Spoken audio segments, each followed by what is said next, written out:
Avec G20 en maths, il n'y a jamais de problème, mais que des solutions.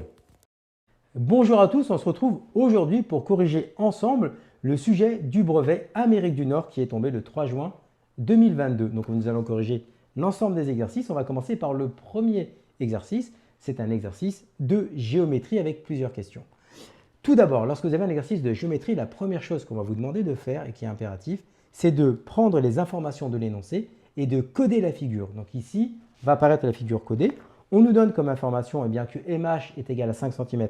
Donc on a mis ici MH est égal à 5 cm. MS égale 13 cm, on a mis MS égale à 13 cm. Et enfin, MT est égal à 7 cm. Donc ça, c'est le réflexe à avoir. Maintenant que nous avons codé la figure, on va pouvoir répondre à la première question, c'est-à-dire démontrer que la longueur HS est égale à 12 cm.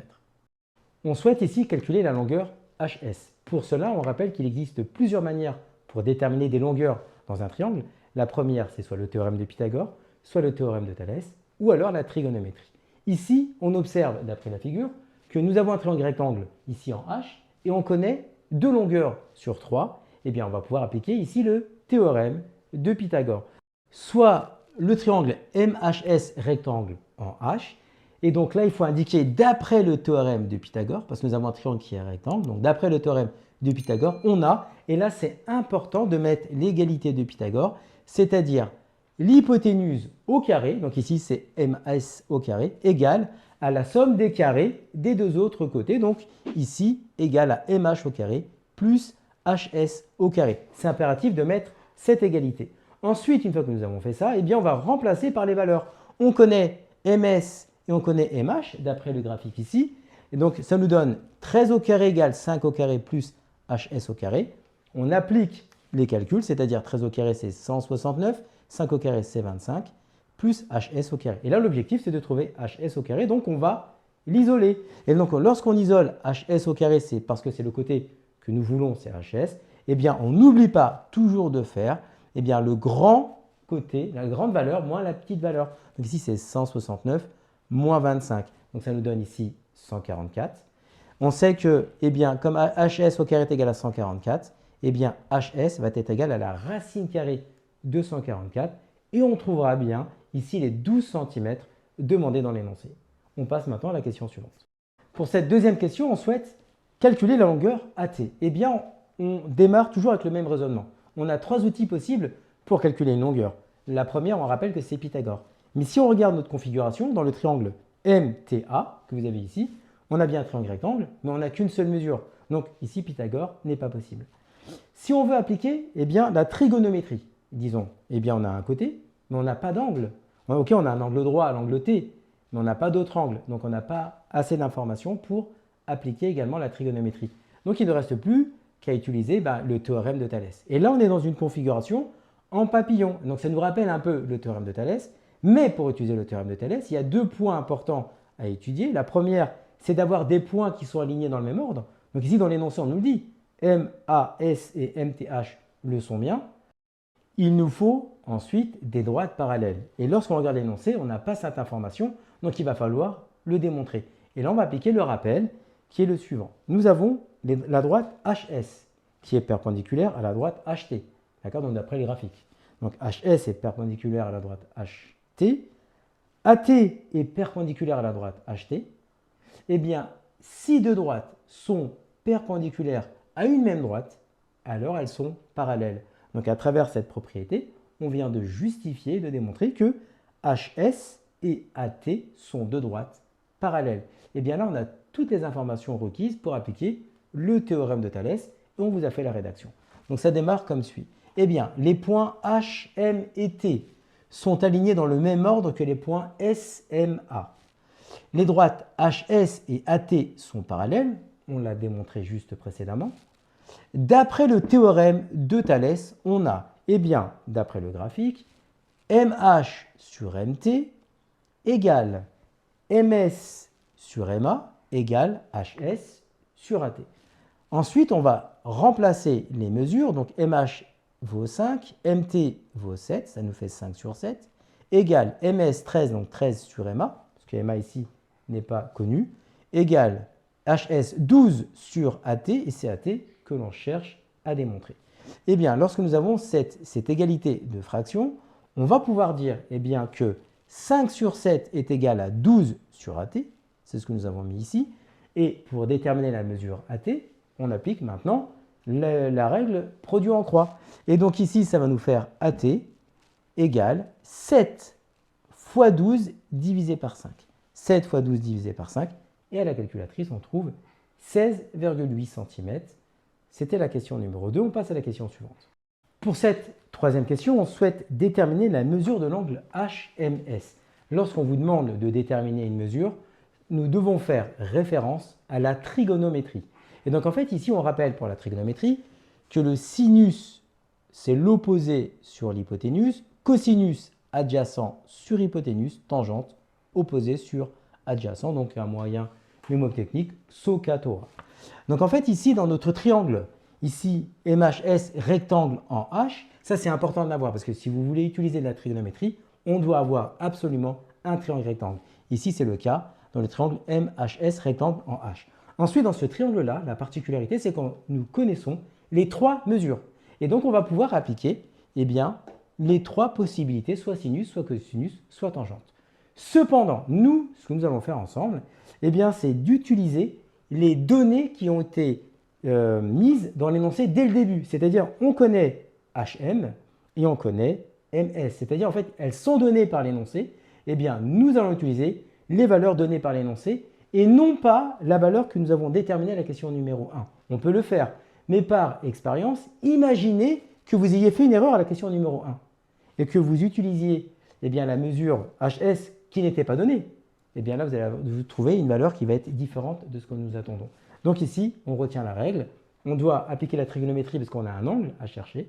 On a un triangle rectangle et on utilise les mesures données dans l'énoncé. Donc ici, on connaît quoi? On connaît HM, qui est le côté adjacent à l'angle, parce qu'il touche l'angle, et ici MS, qui est l'hypoténuse. Donc en fait, ici, tout simplement, c'est cosinus, parce que cosinus adjacent sur hypoténuse. Donc la rédaction est la suivante. Le triangle MHS est rectangle H. Cosinus HMS est égal, on écrit la définition, c'est le côté adjacent à l'angle HMS sur l'hypoténuse. On va remplacer maintenant par les côtés. Donc ici, le côté adjacent à l'angle HMS, donc d'après le graphique, on voit bien que c'est MH et l'hypoténuse, c'est MS. On remplace maintenant par les mesures, donc ça nous fait ici 5 sur 13.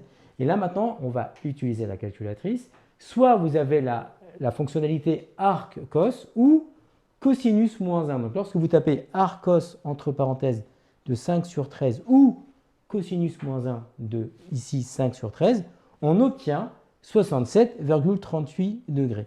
Nous avons donné ici une valeur, ici arrondi au centième. Mais la question, c'est donner le résultat au degré. Donc nous, on a voulu montrer qu'on avait bien l'écriture décimale pour pouvoir après donner l'arrondi à l'entier. L'arrondi à l'entier, on obtient bien ici 67 degrés pour l'angle demandé. On passe maintenant à la question suivante.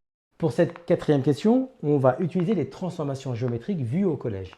Eh bien ici, on cherche à savoir quelle est la transformation qui transforme le triangle MAT à partir du triangle MHS. Eh bien, rappelons-nous qu'une symétrie centrale, une symétrie axiale, une rotation et une translation, ce sont des transformations géométriques qui vont conserver les longueurs. Autrement dit, eh bien, l'image de départ et l'image d'arrivée par une de ces 4 premières transformations, c'est-à-dire symétrie centrale, symétrie axiale, rotation ou translation, vont être identiques. Or, ici, on observe que le triangle MAT est un agrandissement du triangle MHS.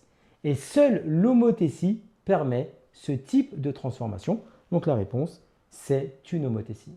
Sachant que la longueur MT est 1,4 fois plus grande que la longueur HM, un élève affirme l'aire du triangle MAT est 1,4 fois plus grande que l'aire du triangle MHS. Pour ce faire, on va vous présenter 2 manières de répondre à la question. La première manière, eh bien, on connaît les 2 triangles rectangles et pour chacun de ces triangles rectangles, on connaît des mesures qui vont nous permettre de calculer l'aire respectivement de chacun de ces triangles. Donc dans le premier triangle ici, le triangle MHS, c'est un triangle rectangle en H Et on rappelle que pour calculer l'aire d'un triangle, eh bien c'est base fois hauteur divisé par 2. Donc ici, dans le triangle MHS, eh bien nous allons faire MH fois HS divisé par 2. On remplace les valeurs. 5 fois 12 divisé par 2, on obtient 30 cm². Donc ça, c'est pour l'aire MHS. On applique le même raisonnement. L'aire de ATM, c'est un triangle rectangle.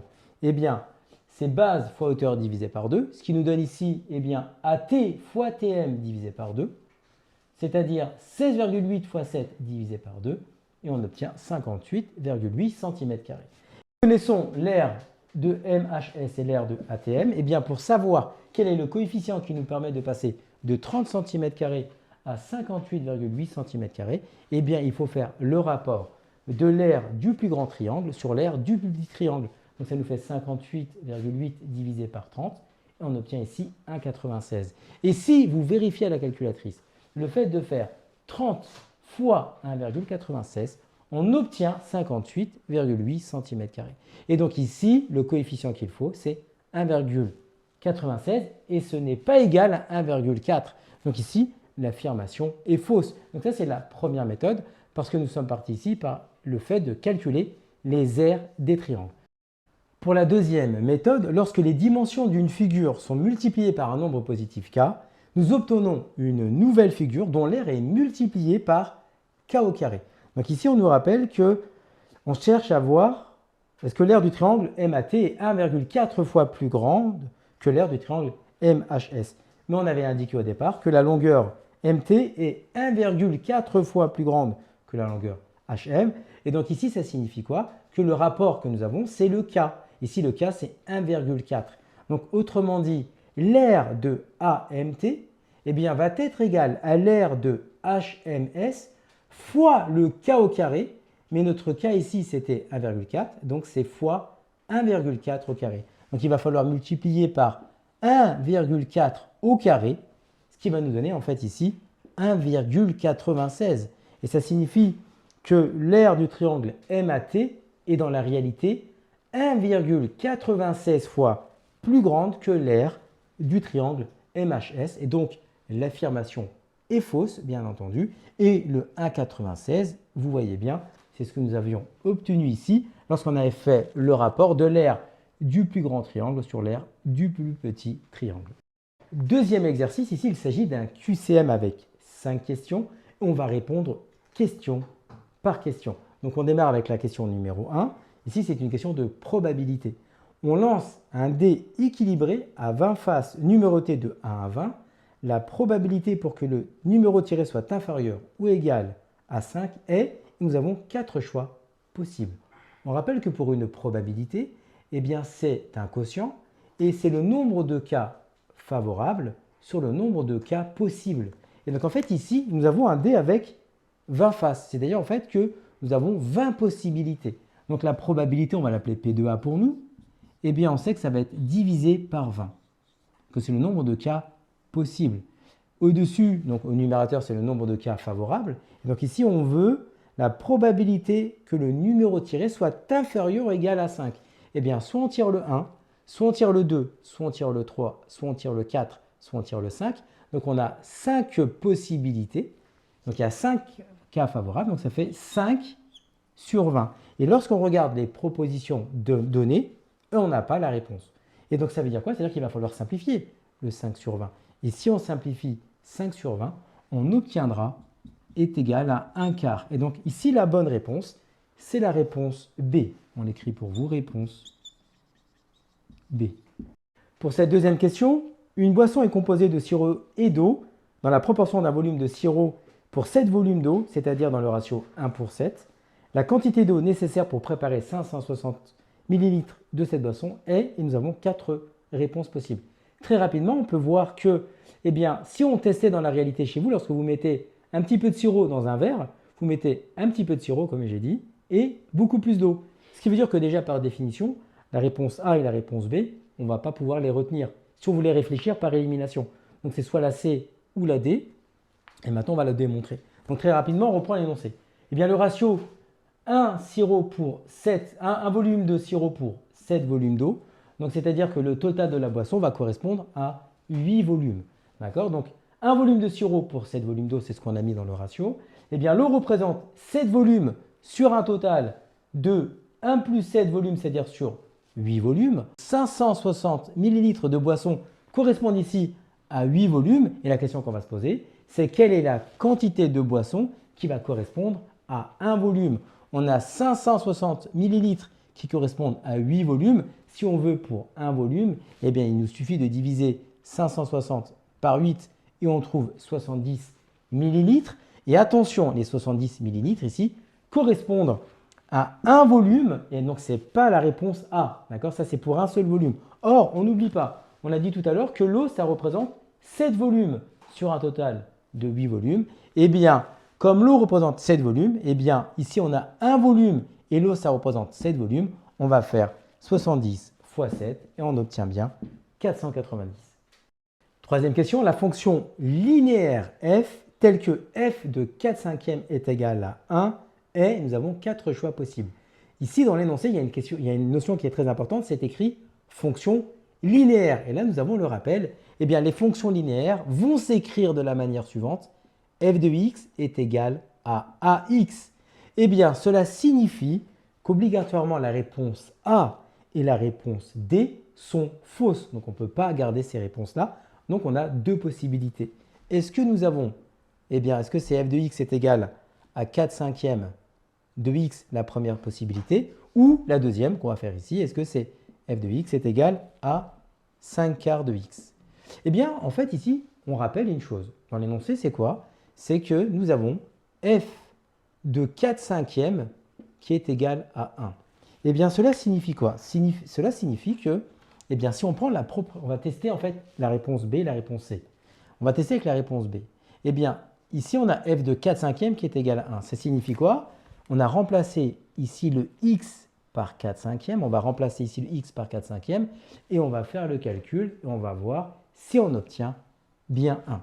Et donc, si on teste pour la réponse B, ça nous donnerait la chose suivante. f de 4/5, c'est-à-dire on va remplacer le x par 4/5, ça va donner 4/5 multiplié par 4/5. D'accord? On a remplacé le x par 4/5. Et si on fait le calcul, eh bien là, c'est des multiplications ici de fractions, donc on n'a pas besoin de mettre le même dénominateur.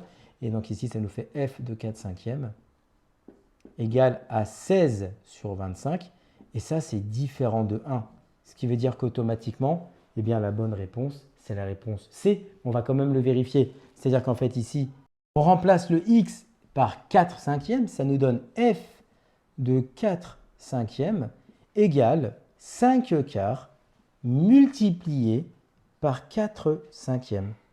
Et donc ici, on va pouvoir simplifier les expressions. Pourquoi? Parce que vous avez 5 au numérateur, 5 au dénominateur. Vous avez 4 au numérateur, 4 au dénominateur. Donc on a simplifié l'ensemble des termes. Mais si on simplifie l'ensemble des termes, il va rester 1. Attention, il reste 1. Donc ça nous fait f de 4/5 est égal à 1. Donc ça se justifie bien que la bonne réponse, c'est la réponse C. Cependant, il y a une deuxième méthode pour ceux qui sont un peu plus à l'aise sur l'aspect, on va dire, calcul d'équation. C'est-à-dire, en rappelons-nous que nous avons f de x qui est égal à ax et nous savons que f de 4/5 c'est égal à 1. Donc ça, c'est une deuxième méthode pour pouvoir répondre à la question. Eh bien, cela signifie que si nous remplaçons les x par 4/5, le résultat doit être égal à 1. Donc ça nous donne a multiplié par 4/5 est égal à 1. Et donc là, nous avons une équation en fait. L'équation ici, c'est a. On cherche l'inconnu a ici. Et donc, eh bien, si on veut isoler a, eh bien, on a fois 4/5 à gauche, on va diviser par 4/5 à droite. Mais lorsqu'on divise 1 divisé par 4/5, eh bien, si on divise par une fraction, cela revient à multiplier par l'inverse de cette fraction. Donc a va être égal à a1 multiplié par l'inverse de 4/5. Donc on va inverser, ça va nous faire ici 5/4. Et donc a est égal à 1 fois 5/4, donc c'est-à-dire 5/4. Donc la fonction f de x s'écrivant ax, on remplace le a par 5/4, ça nous fait 5/4 de x. Et donc c'est bien ici la réponse C. Donc c'était les deux méthodes pour cette question. Pour cette question, on souhaite déterminer la décomposition en produit de facteurs premiers de 195. Donc on rappelle qu'un nombre premier est un nombre qui est divisible par 1 et par lui-même. Ça, c'est la définition d'un nombre premier. Donc déjà, comme c'est le produit de facteurs premiers, eh bien automatiquement la réponse C, on ne la garde pas parce que nous avons une somme. Donc, la réponse C, elle n'est pas gardée.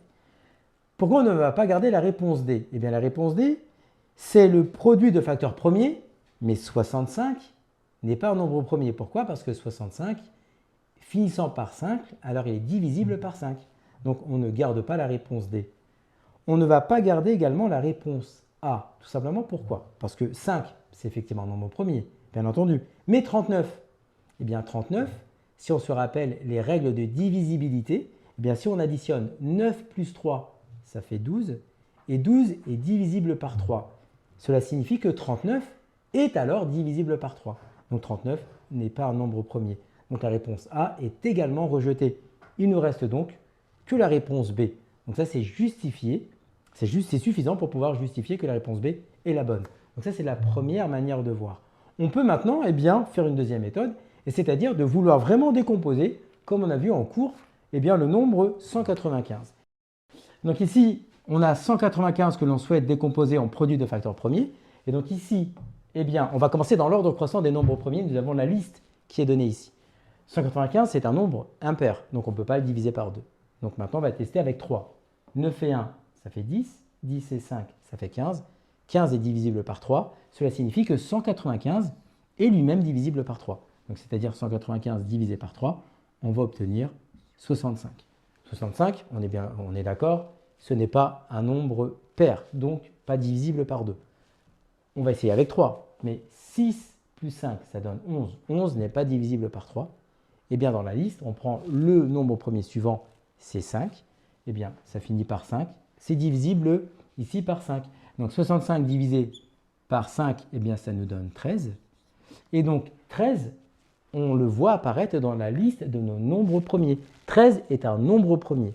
Donc, il n'est divisible que par 1 et par lui-même. Donc, ici, en l'occurrence, divisible par lui-même. Donc, c'est 13. Donc, à la fin, on obtiendra 1. Cela signifie donc que 195, sa décomposition en produit de nombres premiers va nous donner 3 fois 5 fois 13. Et c'est exactement ce qu'on a vu précédemment, c'est-à-dire la réponse B. Pour cette dernière question, on souhaite déterminer le volume d'un prisme droit. Ici, c'est très important à être vigilant parce que beaucoup d'élèves vont, en utilisant la formule d'un volume d'un prisme, qu'on va rappeler ici, le volume d'un prisme, c'est l'aire de la base fois la hauteur. Beaucoup d'élèves vont considérer que l'aire de la base, ici, c'est le rectangle. Et donc, s'ils font comme ça, le calcul qu'ils vont donner comme résultat, ça va faire 8 fois 5 fois 3 et on va trouver 120 et ce n'est pas la bonne réponse. Tout simplement pourquoi? Parce qu'un volume de prisme droit avec une base rectangulaire va s'afficher ici. Vous avez le schéma qu'on vous a fait, on vous a fait un dessin, une figure, et on vous montre ici le volume. En fait, un prisme droit dont la base est ici rectangulaire. Et ce n'est pas du tout ce qui est représenté. Donc c'est pour ça qu'il faut être vigilant par rapport à la base. Et donc ici, il convient de voir que la base, c'est un triangle rectangle. Et donc, le volume d'un prisme, on rappelle que c'est l'aire de la base fois la hauteur. Notre base à nous, c'est un triangle. L'aire de la base pour un triangle rectangle, c'est base fois hauteur divisé par 2. Donc ici, en l'occurrence, c'est 3 fois 5 divisé par 2, donc c'est 7,5 cm². Et donc finalement, le volume du prisme, c'est l'aire de la base qu'on a calculé précédemment, fois la hauteur qui est 8, et on obtient 60 cm3. Exercice numéro 3, c'est un exercice sur les statistiques. L'énoncé nous donne, pour être en bonne santé, il est recommandé d'avoir régulièrement une pratique physique. Une recommandation serait de faire au moins 1 heure de pratique physique par jour en moyenne. Sur 1,6 million d'adolescents de 11 à 17 ans interrogés, 81% d'entre eux ne respectent pas cette recommandation. Donc la première question, c'est sur les 1,6 million d'adolescents de 11 à 17 ans interrogés, combien ne respectent pas cette recommandation? Donc d'après l'encadré, nous avons 1,6 million d'adolescents et parmi ces 1,6 million d'adolescents, nous avons 81% qui ne respectent pas les recommandations. Donc c'est-à-dire que nous avons 81% de l'ensemble ici des 11-17 ans, c'est-à-dire 81% de 1,6 million de jeunes qui ne respectent pas les recommandations. Et donc en fait ici, lorsqu'on a 81% de, le 2 lorsqu'on va le traduire en mathématiques, cela signifie que nous allons avoir 81 sur 100 et nous allons multiplier par 1,6. Donc lorsqu'on va faire le calcul, on va trouver que c'est 1,296 millions. Pour la question 2A, quelle est l'étendue des 14 durées quotidiennes notées dans le calendrier? On rappelle qu'une étendue, c'est la différence entre la plus grande valeur et la plus petite valeur de la série statistique. Donc ici, en fait, dans le tableau qui nous était donné, on a entouré en bleu la plus petite valeur de la série statistique et en rouge la plus grande valeur de la série statistique. Donc ici, en l'occurrence, la plus grande valeur, eh bien, c'est le jour 4, ça correspond à 1h40. Donc l'étendue égale donc 1h40, c'est la plus grande valeur, moins la plus petite valeur de la série, donc c'est le jour 14, donc moins 0 minutes. Donc autrement dit, notre étendue, ça va être tout simplement est égal à 1h40. Pour la question numéro 2B, donnez une médiane de ces 14 durées quotidiennes. Vous avez le rappel d'une médiane et c'est important à apprendre et à comprendre. La médiane est la valeur qui partage la série en deux parties de même effectif lorsque toutes les valeurs sont rangées dans l'ordre croissant. Donc, c'est-à-dire, il faut que les valeurs soient rangées. Et là, dans le tableau que nous avons au départ, les valeurs ne sont pas rangées dans l'ordre croissant. Donc, nous, on l'a fait pour vous. On a rangé toutes les valeurs du tableau dans l'ordre croissant. Donc, 0, 15 minutes, puis 15 minutes, 30 minutes, 30 minutes, 40 minutes, 50 minutes, 1 heure, 1 heure, 1 heure, 1 heure, 1h30, 1h30 et enfin 1h40. Donc, ça, c'est la règle numéro 1. Ensuite, notre effectif eh bien, est de 14 valeurs. 14 est un nombre pair. Il va falloir partager la série eh bien, en deux groupes de même effectif. Et ici, les effectifs, pour chaque groupe, ça va être 7 valeurs. Donc, on a fait un premier groupe ici, vous voyez bien, avec 7 valeurs, et un deuxième groupe ici avec 7 valeurs. Et la médiane, en fait, est une valeur située ici, c'est-à-dire cette valeur coupe bien notre série en deux groupes de même effectif. Le souci, c'est que la médiane, ici, on ne l'a pas. La valeur centrale, on ne la connaît pas. Et donc, pour la déterminer, cette valeur centrale, eh bien, tout simplement, ça va être la moyenne de la 50e minute avec 1 heure ici. Donc, c'est-à-dire la médiane va être égale ici à 50 minutes plus 1 heure. Et 1 heure, on va le transformer en minutes, plus 60, que nous divisons par 2. Et donc, au final, la médiane est égale ici à 55 minutes. Question numéro 3a. Montrer que sur les 14 premiers jours, cet adolescent n'a pas atteint son objectif. On se rappelle qu'au début de l'énoncé, l'objectif était de faire 1 heure par jour en moyenne. Donc ici, nous avons le tableau mis dans l'ordre croissant avec de la série statistique avec la question précédente que nous allons utiliser, mais on peut reprendre le tableau de départ parce qu'il n'y a pas d'incidence lorsqu'on va calculer des moyennes si c'est rangé ou pas dans l'ordre croissant. Donc, on utilise les données rangées dans l'ordre croissant. Donc, on rappelle que notre effectif est de 14. Et pour faire la moyenne, eh bien, nous avons pour chaque jour le temps consacré à faire cette activité. Et nous allons mettre toutes les données en minutes. Donc, c'est pour ça qu'ici, nous avons 0, 15, 15, 30, 30, 40, 50. Et pour les heures, dès qu'on a 1 heure, on a mis 60, 60, 60, 60. 1h30, eh bien, ça correspond à 90 minutes. 1h30 également à 90 minutes. Et enfin 1h40 à 100 minutes. Et donc, comme nous avons, ça c'est l'ensemble des valeurs jour par jour du temps passé pour l'activité, et on va diviser par le nombre de jours, donc 14. Donc, si on fait ce calcul-là, on trouvera que c'est exactement 50 minutes. Et donc, on voit bien que ça ne respecte pas l'objectif qui était de faire 1 heure en moyenne par jour. Dernière question de l'exercice. Pendant les 7 jours suivants, cet adolescent décide alors de consacrer plus de temps au sport pour atteindre son objectif sur l'ensemble des 21 jours. Sur ces 7 derniers jours, quelle est la durée totale de pratique physique qu'il doit au minimum prévoir pour atteindre son objectif? On n'oublie pas que l'objectif, c'est de faire 1 heure de pratique sportive par jour. Donc déjà, on va commencer par dire que sur les 14 premiers jours, nous avons ici chaque jour avec sa pratique respective. Et donc, si on fait la somme de toutes les valeurs, on transforme les heures en minutes, on va trouver 700 minutes. Donc on sait que sur les 14 premiers jours, il a fait 700 minutes de sport. Si maintenant sur les 21 jours, il respecte l'objectif, c'est-à-dire qu'il fait 1 heure de sport par jour, eh bien ça veut dire qu'il va devoir faire 21 heures de pratique sportive. Et donc, ou physique bien entendu, donc pour respecter l'objectif, ça veut dire qu'en fait, ça fait 21 fois 60, donc 1260 minutes. Donc ça, c'est ce qu'il devra faire sur les 21 jours en minutes s'il veut respecter l'objectif. On sait qu'il a fait 700 minutes sur les 14 premiers jours. Donc, sur les 7 derniers jours, eh bien, il va devoir faire les 1260, c'est le total de l'activité sportive, moins ce qu'il a déjà fait, donc les 700 minutes. Donc 1260 moins 700, ça donne 560 minutes. Donc il va devoir réaliser au minimum sur les 7 derniers jours 560 minutes de pratique physique.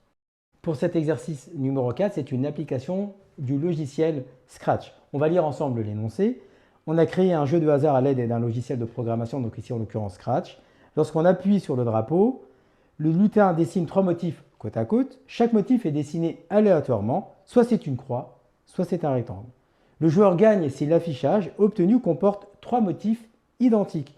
Au lancement du programme, le lutin est orienté horizontalement vers la droite. La première question de l'exercice, en prenant pour échelle 1 cm pour 20 pas, représentez le motif obtenu par le bloc rectangle. Donc le bloc rectangle, il est ici présenté. On va placer notre stylo au début, donc on est ici en position d'écriture. On va avancer de 60 pas, donc on avance de 60 pas comme ici présenté. On n'oublie pas qu'avec l'échelle 1 cm, c'est 20 pas. Donc si on avance de 60 pas, on avance alors de 3 cm. On va ensuite tourner de 90 degrés, parce qu'en fait, on veut faire un rectangle. Donc on va tourner de 90 degrés et on va avancer de 80 pas. Donc on avance ici de 80 pas, mais avancer de 80 pas, ça revient à avancer de 4 cm, parce qu'on rappelle, 1 cm, c'est 20 pas. Ensuite, on va tourner à nouveau de 90 degrés et on va répéter une deuxième fois ce programme. Donc on va avancer de 60 pas, c'est-à-dire on va avancer de 3 cm. On va tourner de 90 degrés. On va avancer de 80 pas et on tourne de 90 degrés et on arrive effectivement ici, on a bien représenté notre bloc rectangle. Pour la question numéro 2, on a un exemple du programme obtenu en exécutant le programme principal. Donc on observe qu'il a commencé par une croix. Ensuite, ici, nous avons un rectangle. Et lorsque nous avons un rectangle, on va appliquer le programme ici, c'est-à-dire on va avancer de 60 pas. Donc on rappelle que 1 cm, c'est 20 pas, donc il avance de 3 cm. Ensuite, il tourne de 90 degrés, il fait 80 pas. Il tourne de 90 degrés, puis il refait 2 fois, il répète 2 fois. Donc en fait, on se retrouve ici. À la fin du bloc rectangle, on va se retrouver ici. Il va relever le stylo et on va avancer de 100 pas. Donc nous sommes ici, nous avançons de 100 pas pour nous retrouver ici et redessiner à nouveau notre deuxième rectangle. Or, nous savons que cette distance ici, c'est 60 pas. Et donc ici, ça va être forcément 40 pas parce qu'ici, nous avons au total 100 pas. Question numéro 3. Quelle est la probabilité que le premier motif dessiné par le lutin soit une croix? Donc ici, on va s'intéresser en fait à la ligne dans le programme. Le nombre aléatoire entre 1 et 2 égale 1, alors faire une croix. Cela signifie que si on prend un nombre aléatoire entre 1 et 2, le seul nombre qu'on va pouvoir choisir, c'est soit 1 ou 2. Si on fait 1, on va faire une croix. Et si on fait 2, on va faire un rectangle. Donc en fait, on a une chance sur 2 de démarrer par une croix. Parce que si on fait 1, on fait croix. Si on fait 2, on fait un rectangle. Et comme on doit choisir entre un nombre entre 1 et 2, donc on fait soit l'un ou l'autre, on fait soit 1 ou 2. Donc on a bien une chance sur 2 de commencer par une croix. Nous savons qu'avec le programme principal, le lutin va être amené à représenter 3 figures. Donc soit des croix, soit des rectangles. Donc ici, on a représenté tous les cas possibles. Soit on démarre par des croix, ou alors on va démarrer par des rectangles, et respectivement l'un ou l'autre. Et donc ici, on a 8 possibilités. Ce sont les 8 cas que nous avons traités pour vous. On admettra que les 8 affichages ont la même probabilité d'apparaître. Quelle est la probabilité que le joueur gagne? Donc ici, d'après la question précédente, on a donné les 8 cas possibles. Eh bien, on rappelle que pour gagner, il faut que l'affichage comporte 3 motifs identiques. Eh bien, c'est-à-dire celui-ci, qu'on va pouvoir retenir parce que nous avons 3 croix, et celui-ci parce que nous avons ici 3 rectangles. Eh bien, on rappelle qu'une probabilité, eh bien, c'est le nombre de cas favorables sur le nombre de cas possibles. On a appelé ici G l'événement gagné. Eh bien, P de G, c'est le nombre de cas favorables sur le nombre de cas possibles. Et donc, P de G va être égal, eh bien, nombre de cas favorables, on voit bien ici, on en a 2. Donc, ça va nous faire 2 sur le nombre de cas possibles. Eh bien, c'est 8. Donc, ça fait 2 sur 8. Et si on simplifie, on obtient tout simplement un quart. Pour cette dernière question, on souhaite désormais que pour chaque motif, il y ait 2 fois plus de chances d'obtenir un rectangle qu'une croix. Donc pour cela, il faut modifier l'instruction dans la ligne. Et donc ici, c'est cette instruction qu'on va devoir compléter. Comprenons une chose, on a 2 fois plus de chances d'obtenir un rectangle qu'une croix. Donc c'est-à-dire, on veut 2 chances sur 3 pour avoir un rectangle et une chance sur 3 pour avoir une croix.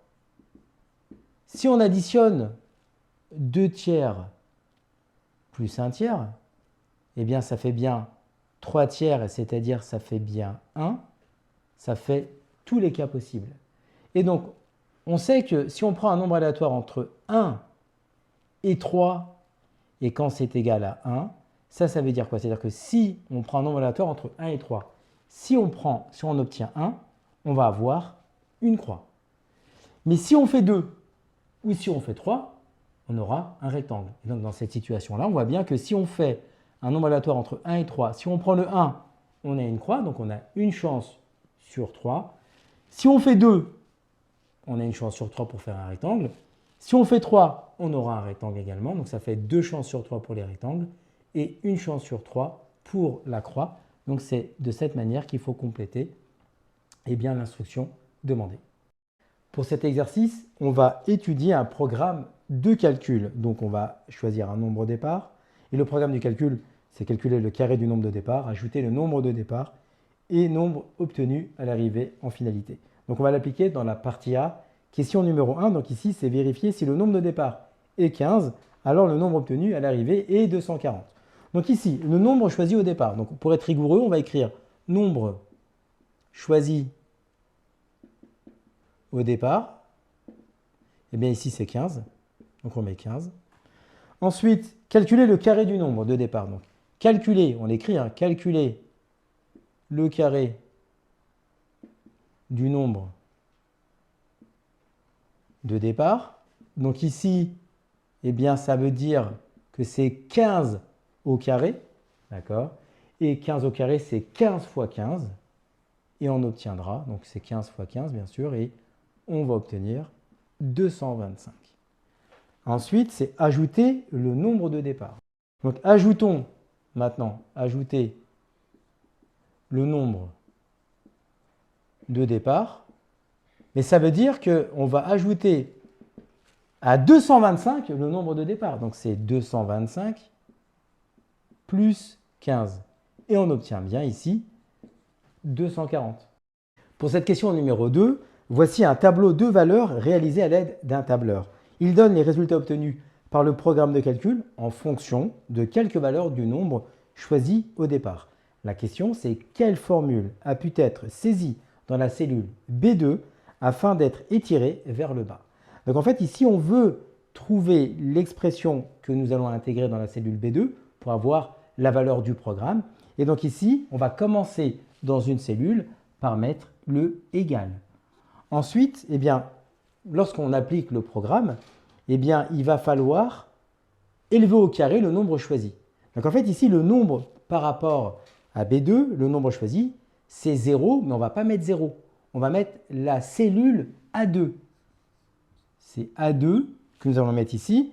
Et comme on veut le carré de son nombre, on va mettre le chapeau et le petit 2. Donc en parallèle, vous le voyez ici indiqué dans le tableau, dans le tableur. Ensuite, on poursuit sur le programme et on va ajouter le nombre de départ. Donc le nombre de départ, on va rajouter plus A2. Et donc en faisant ceci, on va obtenir, vous allez voir ici, le 0 qui va apparaître. Maintenant, si on veut retrouver toutes les valeurs de notre tableur, et bien là on va étirer vers le bas dans la cellule B2, donc là ça va se faire en temps réel, et on va retrouver exactement les valeurs données dans le tableur. Nous aurions pu, au lieu de l'écrire de cette manière-là, certains auront peut-être pu l'écrire, au lieu d'écrire A chapeau 2 pour indiquer ici le A2 au carré, on peut dire que c'est la cellule A2 fois la cellule A2. Donc c'est le petit étoile sur votre clavier, et ensuite on rajoute plus A2. Donc ce sont les deux expressions que nous pouvons indiquer pour cette question-là. Pour cette troisième question, on note x le nombre de départ, écrire en fonction de x une expression du résultat obtenu avec ce programme de calcul. Donc le nombre de départ ici, c'est x. Nous mettons x. La deuxième étape, on calcule le carré. Donc c'est x élevé au carré, donc x au carré. Ensuite, enfin, on ajoute le nombre de départ. Donc à x au carré, on ajoute le nombre de départ. Donc ça nous donne x au carré plus x. Ensuite, ici, il faut se poser la question, faut-il réduire l'expression? Donc la réponse est oui, mais dans cette situation, on ne peut pas parce que nous avons une famille de x carré et une famille de x. Donc on ne peut pas réduire plus que cela. Pour la partie B, on considère l'affirmation suivante. Pour obtenir le résultat du programme de calcul, il suffit de multiplier le nombre de départ par le nombre entier qui suit. On rappelle que ici, pour la question numéro 1, c'est vérifier que cette affirmation est vraie lorsque le nombre entier choisi au départ est 9. Avec le programme de calcul que nous avons traité à la partie A, on le voit très bien, lorsque x est égal à 9, on obtient 90. L'idée, c'est de vérifier qu'avec cette nouvelle affirmation, en prenant 9, on obtient également 90. Donc en fait, ici, c'est très simple pour cette question numéro 1. Le nombre choisi au départ, le nombre choisi, c'est 9. Nombre choisi, c'est 9. Ensuite, l'entier qui suit 9, l'entier suivant, c'est 10, parce que c'est 9 plus 1, donc 10. Et on fait le produit des deux. Donc on va faire 9 fois 10 et on obtient bien 90, ce qui était demandé. Pour cette question, démontrer que cette affirmation est vraie, quel que soit le nombre entier choisi au départ. Comme précédemment, on rappelle que le programme de calcul à la partie A, nous avons exprimé ce programme de calcul en fonction de x, on avait obtenu x au carré plus x. L'idée, c'est de vérifier que le programme de calcul, donc l'affirmation qui est donnée à la partie B, nous donnera à la fin l'expression x au carré plus x. Donc ici, on va appliquer cette affirmation avec un nombre de départ. Ici, on va fixer x. Le nombre choisi, c'est x. Ensuite, parce que c'est quel que soit le nombre entier choisi au départ, donc quel que soit le nombre entier choisi, on va prendre x. Ensuite, on prend l'entier suivant. L'entier suivant, si x est un entier, l'entier qui est suivant à x, c'est x plus 1. D'accord? X plus 1. Maintenant, il faut faire le produit des deux entiers. Donc, c'est-à-dire, c'est x facteur, et là, c'est bien entre parenthèses, de x plus 1. On doit multiplier ces deux entiers. Donc, c'est x fois toute cette expression en parenthèse. Et donc là, on a une distributivité. Et donc ici, on va faire x fois x et x fois 1. Donc ça nous donne x fois x plus x fois 1 qui donne finalement x fois x, ça fait x au carré. Et x fois 1, ça fait à la fin plus x. Et on retombe ce qui a été vu à la partie A. Pour cette dernière question, démontrer que le nombre obtenu à l'arrivée par le programme de calcul est un nombre pair, quel que soit le nombre entier choisi au départ. Ici, nous avons deux éventualités, il y a deux possibilités. Le premier cas de figure, si le nombre de départ, il est pair, le nombre choisi x va être pair. Et en fait, on sait que si on écrit x sous forme d'un nombre pair, x va s'écrire 2k, 2 fois k, où k, c'est un entier. D'accord? L'entier suivant va s'écrire 2k plus 1, que c'est l'entier suivant. Donc, c'est 2k plus 1. Donc là, on va faire le produit des deux. On va faire 2k fois 2k plus 1. Et là, on voit bien que dans notre produit, on a bien 2 fois toute cette expression. Eh bien ça, c'est forcément un nombre pair parce qu'en fait, il va être divisible par 2. Il s'écrit de la forme 2 fois une expression. Donc ça, c'est un nombre pair. Si on le traite dans le même schéma, eh bien, si x est un nombre impair, x est un nombre impair, les nombres impairs s'écrivent 2k plus 1. D'accord? L'entier suivant, eh bien, c'est 2k plus 1 qu'on écrit 2k plus 2. Mais dans cette expression-là, on peut factoriser par 2. Parce que 2k plus 2, si on factorise, ça fait 2 facteurs de k plus 1. Et donc maintenant, si on fait le produit des deux, c'est-à-dire si on fait x fois x plus 1, eh bien ça va s'écrire 2k plus 1 fois 2 fois k plus 1. Et donc là, nous avons dans notre produit 1 fois 2. Cela signifie que cette expression est divisible par 2. Donc c'est un nombre pair. Donc quel que soit l'entier initial, qu'il soit pair ou qu'il soit impair, eh bien le produit de l'affirmation dans la partie B est alors un résultat qui est pair. Comme tu as kiffé la vidéo et que tu veux des bonnes notes en maths, alors tu mets un pouce bleu, tu t'abonnes à notre chaîne, tu poses un commentaire, on y répond sans problème. Ensuite, on t'embarque avec nous sur g20enmaths.com. Des exercices corrigés, des détails de ouf avec ça. Plus d'excuses pour pas avoir de bonnes notes en maths. Et bien sûr, rendez-vous sur nos réseaux sociaux.